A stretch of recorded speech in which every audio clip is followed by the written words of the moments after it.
Dear students, ये आज ये BCom part first ABST first financial accounting की क्लास चल रही है। इसमें मैंने आपको इंश्योरेंस क्लेम्स वाला चैप्टर पढ़ा रहा हूँ। पिछले 2 क्लासेज में कुछ थ्योरेटिकल कॉन्सेप्ट और कुछ क्वेश्चंस कराए थे। आज इस क्लास में उन्हें कुछ क्वेश्चंस करा रहा हूँ। ज़्यादा टिपिकल क्वेश्चन नहीं है, बहुत ईजी से क्वेश्चन है। बस आप कॉन्सेप्ट अलग अलग क्वेश्चन में थोड़ा थोड़ा चेंज मिलेगा, बाकी बहुत ईजी क्वेश्चंस हैं ये। देखिए, इसमें क्वेश्चन ये कह रहा है कि 30 जून 2014 को राधिका ट्रेडिंग कंपनी के गोदामों में आग लग गई। तो देखिए, मैंने इसको अंडरलाइन कर दिया है। डेट ऑफ फायर जैसे ही आपके सामने आए उसको सबसे पहले अंडरलाइन कर दो, 30 जून 2014। अच्छा, ये स्टॉक 1 अप्रैल 2014 को भी दे रखा है इसमें। तो इसका मतलब 2014-15 जिस ईयर में, चाहे वो फाइनेंशियल ईयर हो या कैलेंडर ईयर, आप देख लीजिए। यदि ओपनिंग स्टॉक 1 जनवरी को दे रखा है जब तो वो कैलेंडर ईयर होगा, और यदि 1 अप्रैल को दे रखा है तो फाइनेंशियल ईयर होगा। कैलेंडर ईयर हमारा हमेशा 1 जनवरी से 31 दिसंबर तक चलता है, और फाइनेंशियल ईयर जो है 1 अप्रैल से और 31 मार्च तक चलता है। ठीक है ना। तो 30 जून 2014 को आग लगी है, और स्टॉक अपन को 1 अप्रैल 2014 का दिया हुआ है, यानी 14-15 में फाइनेंशियल ईयर में आग लगी है। तो 14-15 2014-15 का जो ईयर है वो, उसमें अपने हम मेमोरेंडम ट्रेडिंग अकाउंट बनाएंगे। जिस ईयर में आग लगती है उस ईयर के लिए हमको मेमोरेंडम ट्रेडिंग अकाउंट बनाना पड़ता है। देखिए, हर क्वेश्चन में पिछला कॉन्सेप्ट ज़रूर बताता हूँ मैं, ताकि जितनी कॉन्सेप्ट क्लियर होगा उतने ही आपको क्वेश्चन करने में इजी रहेगा। ठीक है ना। तो अब 30 जून 2014 को जो आग लगी है, इसका मतलब हम 14-15 यानी जो 1 अप्रैल 2014 से स्टार्ट होगा जो ईयर, और जो भी जिस डेट ऑफ फायर तक का ये बनाएंगे, 1 अप्रैल 2014 से 30 जून 2014 के बीच के पीरियड का हम ये ट्रेडिंग अकाउंट बनाएंगे, जिसको मेमोरेंडम ट्रेडिंग अकाउंट कहेंगे, क्योंकि ये आग लगने वाले वर्ष के लिए बनाया जा रहा है। ओपनिंग स्टॉक अपने यहाँ से ले ही लेंगे, 2,40,000 लिखा हुआ है, आप देख लीजिएगा। उसके अलावा ये कह रहे हैं कि भाई आग लग गई और बचाए गए माल का मूल्य 36,000 है, यानी जो साल्वेज स्टॉक है वो 36,000 है।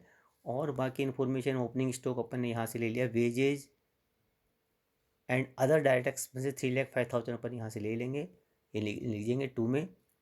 और purchase and sales from 1 April 2014 to the date of fire, and वो है 5,50,000, 5,55,000 और 11 लाख। तो देखिए, हमने 2 में लिख दिया यहाँ पर 2 परचेजेस। ठीक है, 5,55,000। सेल्स में हमने लिख दिया 11 लाख। अब ये क्या कर रहे हैं इसमें कि goods used by Radhika the proprietor at cost viz 40,000, ये ड्राइंग्स ऑफ गुड्स हो गया। ड्राइंग्स ऑफ गुड्स को हम पता है हम परचेज में से लेस करते हैं, तो यहाँ ये 40,000 रुपये का गुड्स हम परचेज में से लेस कर देंगे, क्योंकि कॉस्ट प्राइस लिखी है इसलिए कॉस्ट प्राइस पर ही इसमें से कॉस्ट को ही लेस कर देंगे। यदि सेलिंग प्राइस लिखी होती तो इसकी कॉस्ट निकाल के इसमें से लेस करते, क्योंकि इसमें कॉस्ट ही लिखी हुई है तो 40,000 पूरे हम परचेज में से लेस कर देंगे।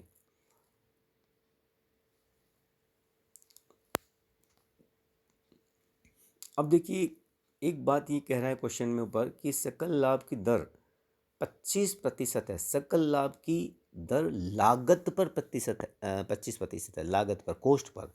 तो इंग्लिश में भी लिखा है, उसको भी मैंने अंडरलाइन कर दिया है। 25% ऑन कॉस्ट है, और जबकि आपको जो सेल्स दे रखी है वो 11 लाख वो सेलिंग प्राइस पर ही है। तो हम क्या करेंगे, कॉस्ट को यदि 100 मानते हैं तो सेलिंग प्राइस क्या हुई, 100 + 25 यानी 125।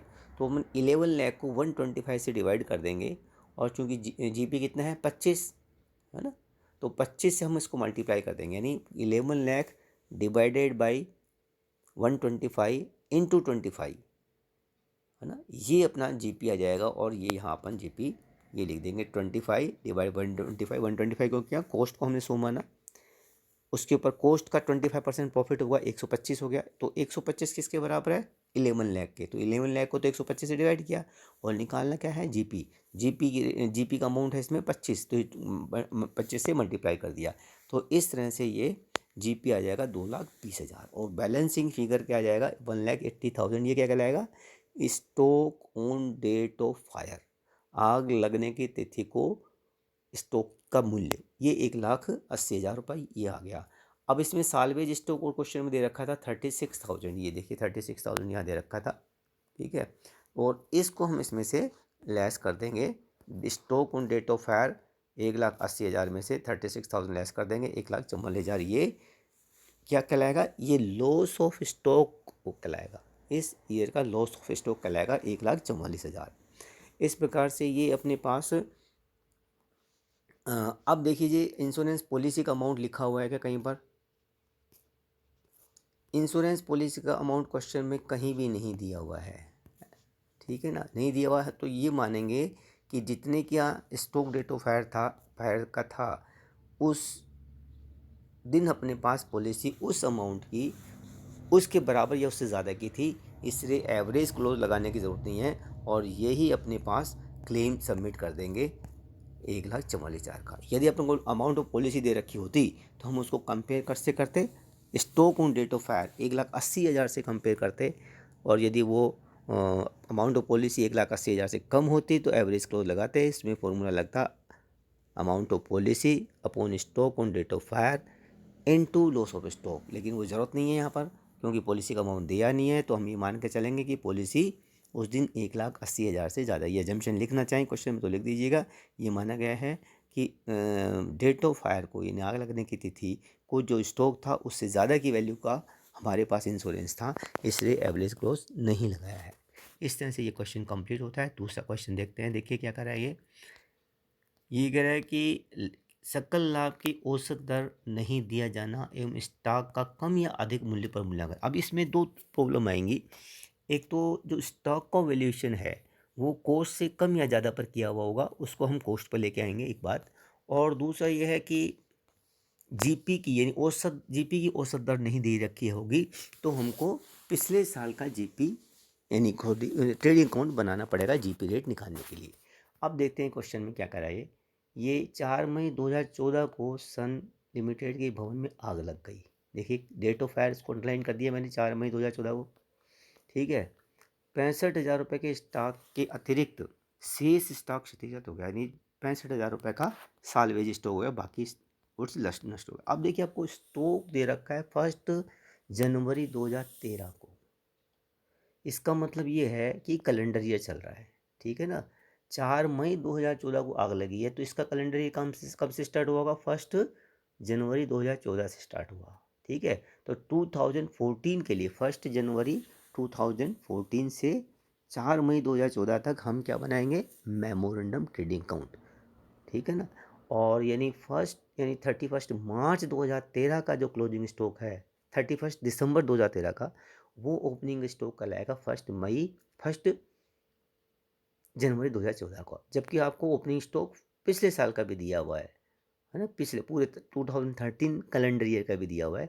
इसका मतलब आपको ट्रेडिंग अकाउंट पिछले साल का भी बनाना होगा शायद जीपी रेट निकालने के लिए। ऐसी इन्फॉर्मेशन आते ही अपने दिमाग में चीज़ें आ जानी चाहिए। तो अपना को जो मेमोरेंडम ट्रेडिंग अकाउंट बनेगा वो 2014 के लिए बनेगा, 1 जनवरी 2014 से डेट ऑफ फायर तक का। और जो नॉर्मल ट्रेडिंग अकाउंट बनेगा, शायद इस क्वेश्चन में जीपी रेट नहीं दे रखी इसलिए अपन को पिछले साल का ओपनिंग स्टॉक दिया हुआ है, तो वो 1 जनवरी 2013 से 31 दिसंबर 2013 की अवधि के लिए बनेगा नॉर्मल ट्रेडिंग अकाउंट। किसके लिए, जीपी रेट निकालने के लिए। ये मैंने इन क्वेश्चन की इन्फॉर्मेशन के आधार पर ही ये चीज़ें आपको बता दी हैं, क्योंकि क्वेश्चन को समझना ज़्यादा इम्पोर्टेंट है। लिख तो देंगे यदि समझ जाएगा तो। फिर during 2014 purchases and sales up to date of fire, यानी जो मेमोरेंडम ट्रेडिंग अकाउंट में जो सेल और परचेज दिखानी है वो ये 11,50,000 और 15 लाख दिखानी है।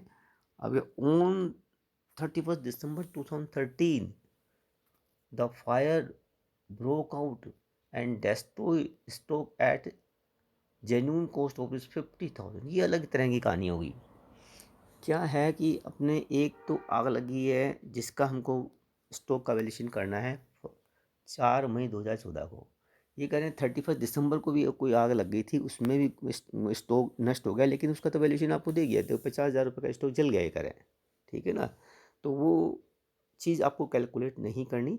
अपन को ट्रेडिंग मेमोरेंडम ट्रेडिंग अकाउंट जो 1 जनवरी 2014 से 4 मई 2014 के लिए बनेगा, उसमें जो stock on date of fire होगा वो अपने लिए कैलकुलेशन का पार्ट होगा।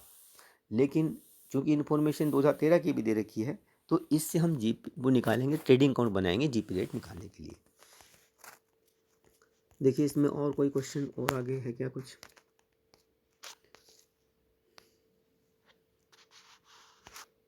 नेक्स्ट पेज इसमें लेते हैं अपन, ये दे रखा है, ये देखिए नेक्स्ट पेज में वैल्यू पे stock on 31 December 2013 at cost plus 10%। अच्छा, एक और नई बात आ गई इसमें, हिंदी इंग्लिश दोनों में पढ़ लेंगे। द अमाउंट ऑफ पॉलिसी भी दे रखी है 2 लाख। देखिए हिंदी में पढ़ लेते हैं इसको।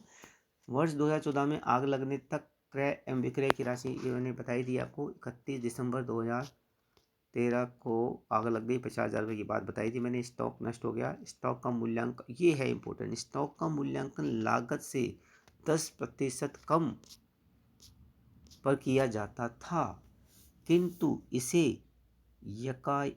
यकायक बदल दिया गया और 31 दिसंबर 2013 को लागत में 10% लाभ जोड़कर, अब देखिए क्या है कि 31 दिसंबर 2013 से पहले स्टॉक का वैल्यूएशन हम कैसे करते थे, लागत से 10% कम पर, और 31 दिसंबर 2013 को हमने स्टॉक का वैल्यूएशन किया 10% जोड़ करके, है ना।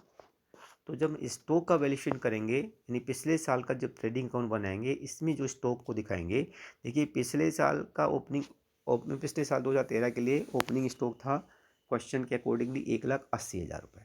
ये कहते हैं उसमें हमने 10% कम वैल्यूएशन किया था कॉस्ट से। इसका मतलब वो क्या 90% पे था, तो अपन ने 1,80,000 को 90 से डिवाइड कर दिया और 100 से मल्टीप्लाई कर दिया। 100/90 एक ही बात है, 100/90 से मल्टीप्लाई करके स्टॉक को कोस्ट पर ले आएंगे 1 जनवरी 2014 को। ओपनिंग स्टॉक पिछले साल के ट्रेडिंग अकाउंट बनाने के लिए ये 2 लाख का हमने स्टॉक निकाल दिया। पिछले साल की परचेज दे रखी है 24 लाख लिख लेंगे, सेल्स भी दे रखी है वो भी लिख देंगे, है ना।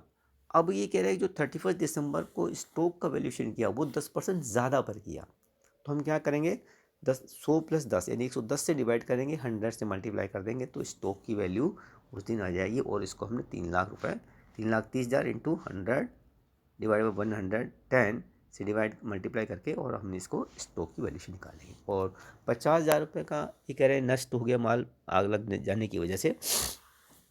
ठीक है, वो तो लिख रखा था हमने बाई में, 50,000 रुपये लॉस बाय फायर ले देंगे। इस तरह से बैलेंसिंग फिगर हमारा जीपी आ जाएगा। इसमें क्वेश्चन की रेट की ज़रूरत नहीं है क्योंकि सेल्स दे रखी है, stock on date of fire दे रखा है ना, सॉरी स्टॉक क्लोजिंग स्टॉक की वैल्यू दे रखी है, स्टॉक डेट ऑफ फायर तो अब निकालेंगे मेमोरेंडम ट्रेडिंग अकाउंट से। तो स्टॉक ऑन 31 दिसंबर 2013 दे रखा है, वो हमने लिख दिया। लॉस बाय फायर दे रखा है 31 दिसंबर को जो आग लगी उसमें कितना लॉस हुआ वो भी हमने लिख दिया इसमें। और इस तरह से बैलेंसिंग फिगर अपने पास जीपी आ गया 7,50,000। अब इससे जीपी रेट निकालेंगे, 7,50,000 डिवाइड बाई 30 लाख। सेल्स हमेशा सेल्स पे निकलता है जीपी रेट, है ना। तो 7,50,000 divide by 30 lakh into 100 is 25% GP rate हो गई। अब मेमोरेंडम ट्रेडिंग अकाउंट में देखिए जो ओपनिंग स्टॉक लेंगे पिछले साल के ट्रेडिंग अकाउंट का जो क्लोजिंग स्टॉक है 3 लाख रुपए, वो अपन यहाँ स्टॉक एट कॉस्ट ले लेंगे 3 लाख रुपए। इस पीरियड की परचेज क्वेश्चन में 11,50,000 दे रखी है, लिख देंगे। सेल्स भी दे रखी है 15 लाख की, लिख देंगे। और अब जी पीरियड जो अपने पास 25% आई, 15 लाख का 25% निकाल दीजिए और यहाँ लिख दीजिए 2 जी पी रेट, जो जी पी 3,75,000 रुपये। ठीक है, और इस तरह से बैलेंसिंग फिगर ये हो गया stock on date of fire. तो यहाँ 2 चीज़ निकाली हमने, एक तो पिछले साल का ट्रेडिंग अकाउंट बनाना पड़ा जीपी रेट निकालने के लिए, और एक पिछले साल के जो ट्रेडिंग अकाउंट में ओपनिंग क्लोजिंग स्टॉक था वो ओपनिंग में तो 10% से कम पे किया हुआ था इसलिए उसको बढ़ा कर निकाला अपन ने, और क्लोजिंग स्टॉक में 10% से बढ़ा रखा था इसलिए उसको कम करके निकाला। ठीक है, ये 2 पॉइंट इसमें थे। और इस तरह से हम stock on date of fire 3,25,000, इसमें से हम सालवेज स्टॉक लेस कर देंगे 65,000 रुपये। ये अपना लॉस ऑफ स्टॉक हो गया 2,60,000 रुपये का। अब आपको क्वेश्चन में अमाउंट ऑफ पॉलिसी दी हुई थी 2 लाख की, है ना, और जबकि stock on date of fire कितना 3,25,000 रुपये। तो हम क्या करेंगे, amount of policy 2 lakh divide by amount of stock on date of fire 3,25,000 into loss of stock 2,60,000 रुपये। और इस तरह से जो वैल्यू आएगी वो 1,60,000, इसका हम इंश्योरेंस कंपनी में क्लेम सबमिट कर देंगे। और इस प्रकार से ये भी क्वेश्चन सोल्व हो गया है। अब एक दो क्वेश्चन ऐसे आते हैं क्वेश्चन में जो एबनॉर्मल आइटम से रिलेटेड हैं, तो एबनॉर्मल आइटम वाले क्वेश्चन में और कराऊंगा, या कोई एक आध आइटम और होगा तो ठीक है, अदरवाइज़ फिर एबनॉर्मल आइटम वाले क्वेश्चन में कराऊंगा। आज इस वीडियो को यहीं ख़त्म करते हैं। Thank you very much.